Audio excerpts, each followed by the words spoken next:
Should I chew my gum like that? No, just bring the thing up. Action. Here's the new aquarium for our new RV. Cut.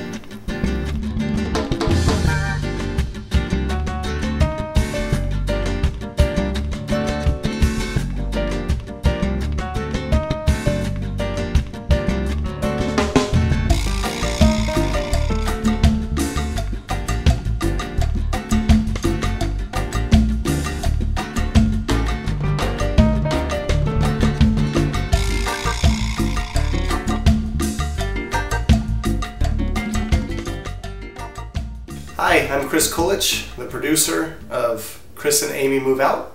As you know, I don't know why I'd say producer, it's really just me and her and my camera.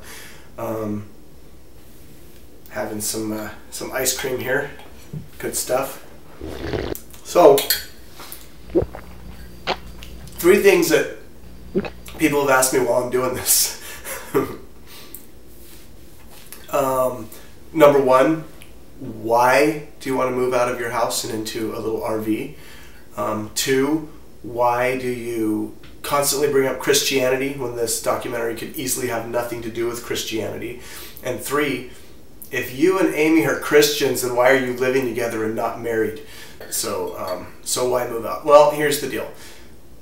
We don't care about all of this American dream, and we need to have a house with 2 bedrooms and a kitchen and a dining room and a little lawn. That's someone else's dream. We don't need all of this garbage. I don't need a big kitchen table hoping that maybe once a year I'll have family and friends come together and eat at it. And other than that, it just sits there with my bills piling up on it, because that's what I use my big kitchen for, is to hold a big table to hold the bills when they come from the mailbox, and then I put them there. I could just as easily walk them in and set them on my computer desk, but that's really what my kitchen table's for. So there's the answer to the first question, and it costs a lot of money.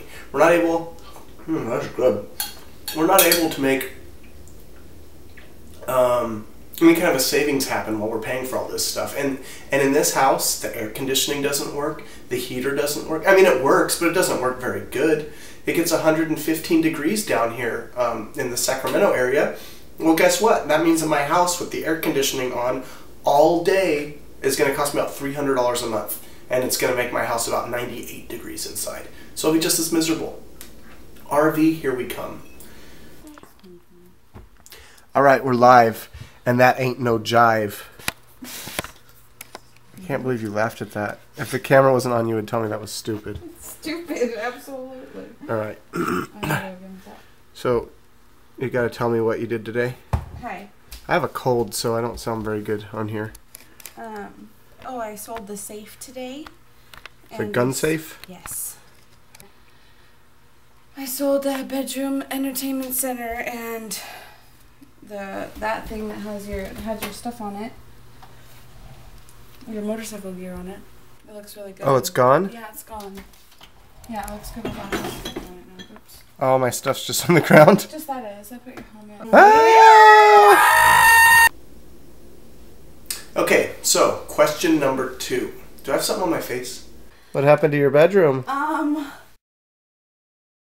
Remember that hurricane that just happened? It's called Sandy. She came through here too, apparently.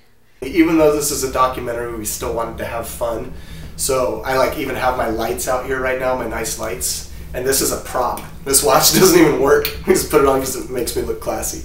So anyways, question number 2 was, why do I keep bringing up the Christianity throughout this that could just be a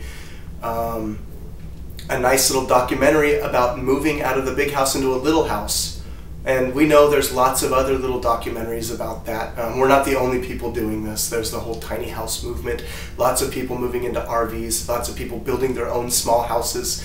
Lots of people fed up with the same stuff that we're fed up with.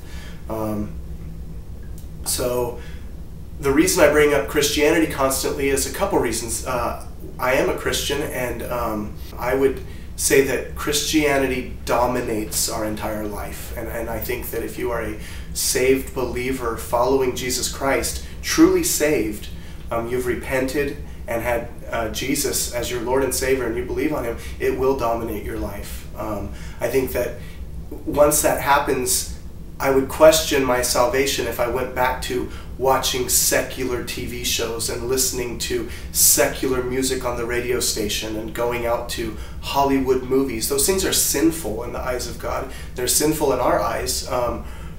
That limits your entertainment too. So hopefully some Christian people that don't have a lot of neat things to watch will get something out of this. So we're making it for you Christians out there.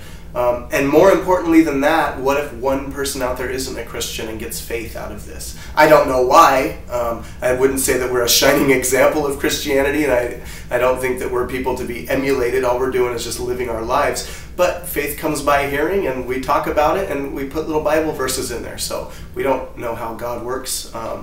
Hopefully somebody out there will get saved by watching stuff like this. If more people include Christianity in their documentaries, or include it in their walk, include it in their coffee shop with friends, include it in everything. It's not just for church. This country needs a revival, and I think that's very obvious too.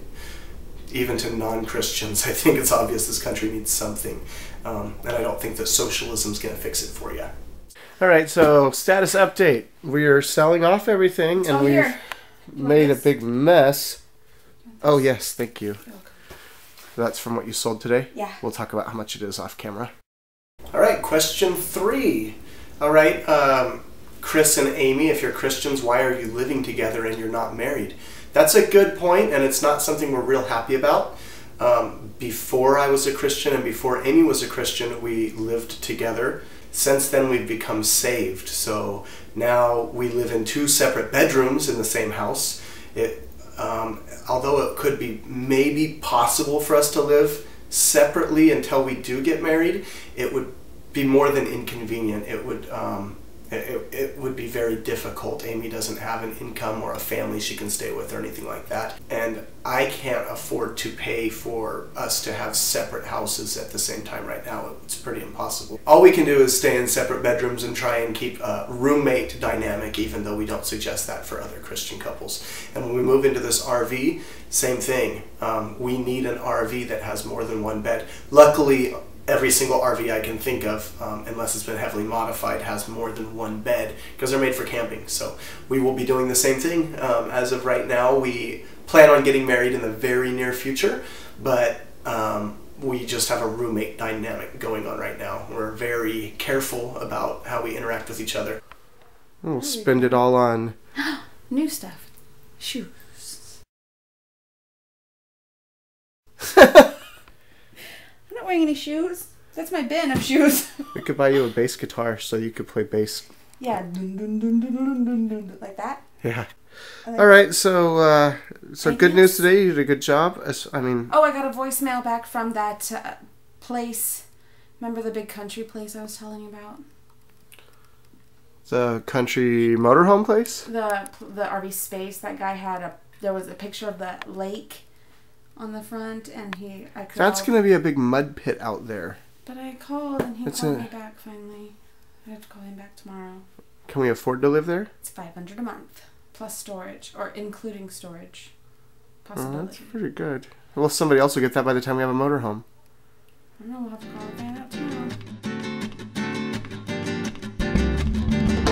I think that these things in here smell like cat pee. I don't think so. I'm gonna throw them away right now. No, I have a cold, but I thought that cat peed on those back then.